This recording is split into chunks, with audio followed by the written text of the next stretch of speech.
Welcome. In this session, we will talk about Kurukshetra edition for February. The first topic that we will discuss is fruit based farming. Now, fruit based farming aims to develop the agricultural capabilities in India with better infrastructure and marketing. This can be further developed, and India actually ensures food security for nearly 1.4 billion people. As along with that, it also serves as a major exporter. So, horticulture definitely plays a crucial role in this, and growth in the fruit production, specifically in the major fruits like mango, banana, lemons, grapes, and apples, have been really important. Now, if we talk about the cultivation, banana is actively produced in Tamil Nadu, Maharashtra, Andhra Pradesh. Grape production has remained stable with better advancements in post harvest, mainly from the regions of Maharashtra. Talking about the benefits, definitely it would bring in economic development, environmental sustainability with better agroforestry, tourism, high value crops that can be brought for the farmers, and cultivation for future fruits. The major components includes R&D, infrastructure, climate resilient crops to be developed, but it does have challenges mainly in the form of small land holdings, gap of knowledge, high cost of investment in the very first go, which actually is not possible for many of the small farmers. So, what is really important is at this point we can consider integrated food farming, which means field crops, livestock, fishery, forestry, along with that, maximizing resources, improving soil fertility as some of the major issues. But along with it, private public partnership, bringing in financial support, better post harvest management, better shelf life preservation can be some of the choices that can be included, and then value addition to the crop and making the crop more climate resilient. Then there is new varieties that have been discovered. For example, Guava Arka Kiran. Now this is a climate resilient variety which has been grown in the regions of Andhra Pradesh, Karnataka, Maharashtra. Can yield up to 30 to 40 kgs per tree. So this farming actually makes the system more resilient.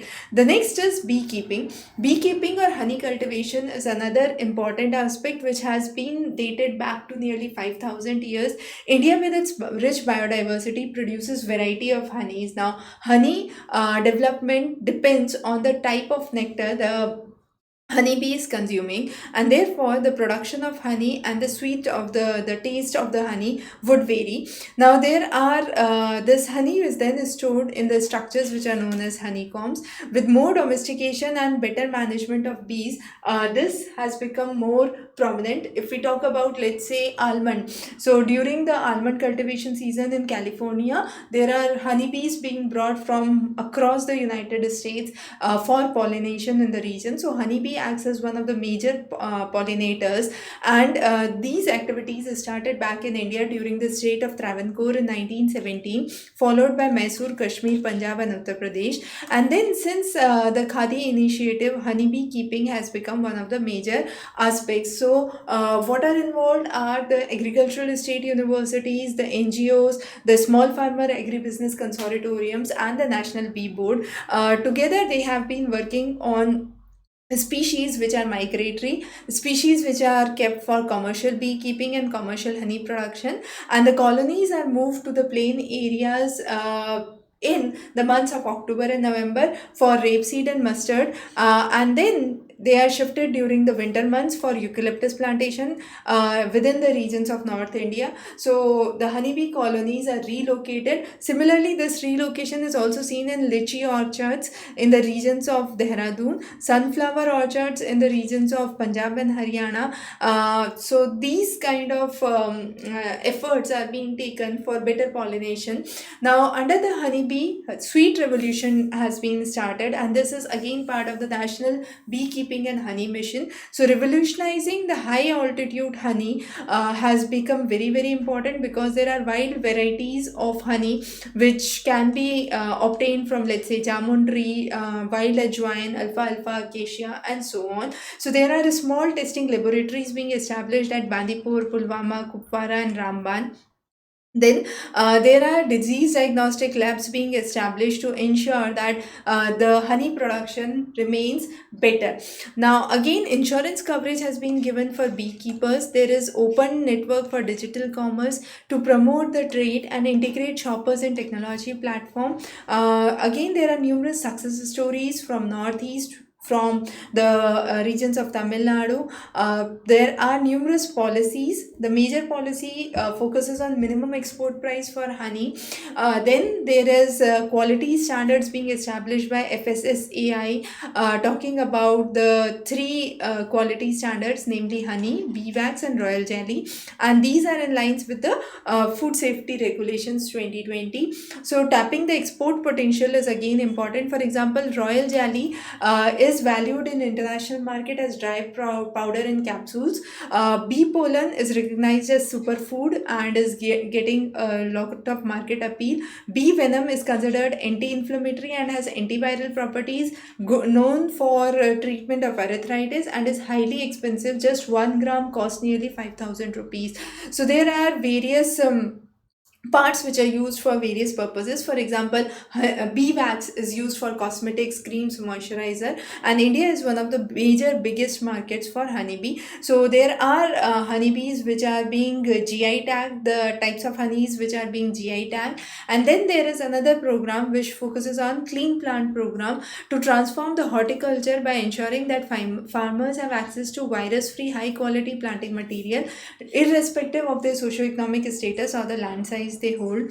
The next is the benefits are pertaining to farmers, consumers, nurseries, and exports. And then there is a mission for integrated development of horticulture where market linked cold chains are being established, unproductive orchids are being brought into source. There is production of cultivation, transformation of horticulture has been brought. And next we talk about is post harvest management. Now, post harvest management is important once we are actually considering the sustainable development of a crop and ensuring that this crop remains sustainable for a longer period of time. So there are efforts under Mission Life Lifestyle for Environment which are being part of it. They are with an objective to promote eco-friendly particles by reducing the dependence on chemicals and fertilizers, better leadership, and steps for better food processing. Now, India ranks 6 in the food market, with food processing accounting for 32%. Now, food processing industries can better be made to have better consumption, preservation, reduce spoilage, and ensure safety. There are various studies which have been done which talks about the inadequate post-harvest handling and ensuring that the poor post-harvest practices leads to 20 to 30% losses. Okay, then there are commercial stories. Now, for example, Amul and how the revenue market has been dominated. PepsiCo as another market which has been going through food processing in the form of chips. And then there are brands like Tropicana which has come up in the field of fruit juice. So directly and indirectly it's providing employment and job opportunities to various sectors. India Tobacco Limited is another important processing sector.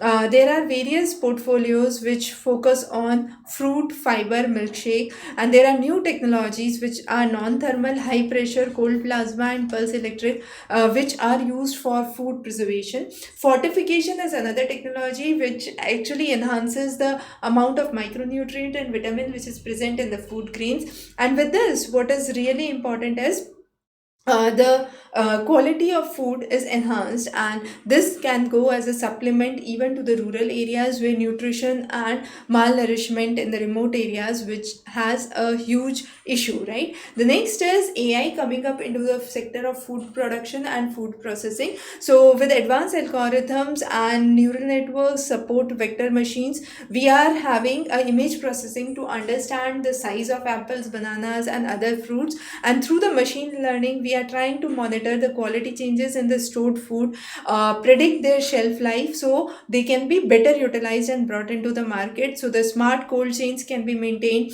and the ripening level of the fruit can be determined using AI. With automation now, we can have enhanced scalability and precision. So let's say picking from the plant itself. So with the advanced automations and robotics, rather than requiring human labor and human intensive work. Robots and automation can help it with easy processing. And even for processing, let's say for pulping, for juicing, for dough mixing, automation increases the capacity and decreases the labor cost. Now, the ways in which packaging can be done. So smart packaging solutions are being brought which can maintain the freshness and the quality for a longer period, detect the pH, and ensure that there is a color shift if the food becomes unfit for consumption. There are sensor packages that can be determined. IoT and blockchain are also important in identifying the premium products, tracking the organic food. And then there are government schemes which are being allocated for various purposes, which go through the various skilled labor, modern technologies, and schemes like One District, One Product to enhance the rural areas, to bring in production linked incentives. Pradhan Mantri Kisan Sampada Yojana are some of these. And then Micro Food Processing Enterprises Scheme. Now, this scheme is specifically targeting for micro food processing. Self-help groups are involved in it. There are loans and sanctions which have been given for it. Now, under food processing, irradiation is actually obtained. Now, this irradiation could be usually through gamma rays, so sterilization of the rations which is being given to the army for a stable shelf life. This can be utilized. Then for example, linseed papads. So omega-3 fatty acids are being enriched, and these are being added to your diet through the papads and other products that are being brought. There are numerous success stories. One is the Food Valley in Netherlands, where there is collaboration with other companies, research institutes, and this has become one of the major significant emerging innovative markets, similar to California's Silicon Valley. So Food Valley in Netherlands is one such example. Then the Golden Triangle. This is basically the business, government, and science coming together. So this Food Valley is a accelerating hub, and India can actually collaborate for more innovation and development in the same region. There are numerous trends for horticulture production in India, specifically pertaining to flowers, vegetables, fruits, aromatic products, then mitigating the uncertainties and making the resilient rural economies to develop and strengthen with better livelihoods, higher income, and reduced migration to the urban areas. Correct. The next is creation of livelihood for individuals, but there are specific challenges for the same, because there are huge number of post harvest losses. As such, the farmer insurance is limited. There is no active research going into the field. The quality of the post harvest is not good, and there are high price fluctuations which all are detrimental and have specific challenges in the field of horticulture. Numerous boards have been established, for example, Coconut Board, Horticulture Board for Northeast and Himalayan states separately. And all these institutions are actually a way to promote the development. For example, Himachal Pradesh is one of the states which has given its own draft horticulture policy and a farmer training program using bottom-up approach with cooperative small help groups and women-led initiatives. Gaon Bade to Desh Bade is one such vision through which we are moving for nutritional security. Attaining nutritional security and combating malnutrition, fortification is one such approach, and expanding the areas in which nutritional security can be given to the people is to be identified. And the total horticulture production has been estimated. Now, this has estimated an increase of nearly 3% from the previous years, with numerous fruits having a huge proportion. And for food security, for nutritional security, horticulture crops are really important, specifically for vitamins, minerals, antioxidants, folic acid, and this can be actually used through this consumption. Horticulture consumption can also be linked to protein rich diet, energy rich diet, dietary fibers, and biofortification, which can be considered. So growing health is again important. So with iron deficiency, it affects nearly 75% of the preschool children.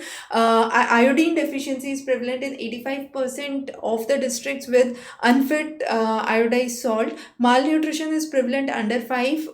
It has a huge disease burden for the country. There are numerous children under the age of 5 who suffer from wasting and stunting, and 30% of adults have nutritional deficiency. So, nutritional garden for farming community is one such way through which in the rural areas proper nutrition can be ensured. Mushroom is another crop which can be cultivated, and India generates nearly 600 million tons of agricultural waste annually. Now, this rather than wasting it, it could be decomposed and could be utilized for mushroom cultivation and for further development. So, growing edible and medicinal mushroom varieties is again one such aspect. The next is the nutritional rich varieties. Now, under the nutritional rich varieties, we have increased the production of crops like ginger, turmeric, cassava, cardamom, spices, then the various fruit crops like lychee, pineapple, papaya, and the natural pigments in these are preserved. For example, anthocyanin is one such pigment which is purple in color, found in brinjal, amaranth, cowpea, and dolichos beans. Similarly, there are other modifications which are being brought. For example, genes from snapdragon flower are being brought into tomato, and they are turning the tomatoes purple for better anthocyanin pigments. Similarly, there is carotenoids. Now, these are actually one of the greatest antioxidants. Beta carotene is one such which is seen in dark leafy vegetables. Lycopene is another which is found in which is found in tomato and watermelon, and reduce cholesterol levels. It also lowers the risk for pancreatic and bladder cancer. Flavonoids are another secondary metabolites for phytochemicals. Now, these are actually found in various pigments. They are identified in the various phenolic compounds, for example, caffeic, fluoric, fluorogenic acids. So they are found in the species like Cucumis, Legionnaria, and so on. Then there are compounds like camphophorol, which is found in French beans. The bitter gourd has the charatin flavor, known for hypoglycemic properties. So again, it's good for health. Onion and garlic have sulfur compounds like allicin and garceline, which lower the blood cholesterol and are good for heart. Now there are essential vitamins and micronutrients. Rice fortification, which includes fortification with folic acid and B12 and iron to fight anemia specifically. So there are schemes like eat healthy, think healthy, eat healthy, right meal choice, right food choice, right practices in the food, ensuring better nuts, seeds, and horticulture extension is one such ways through which within the household there can be unused lands which could serve as kitchen gardens, and seasonal fruits and vegetables could be part of it. So inclusion of locally available fruits and vegetables within the kitchen gardens and home gardens is one such idea. So those were some of the topics that we have discussed in Kurukshetra in this edition. We do cover the Yojana and Kurukshetra on a monthly basis, down to earth on a fortnightly basis. So stay subscribed for further updates, and the handouts for the same would be available on Exam Race current affairs sections for free. So don't miss that. Thanks for joining in.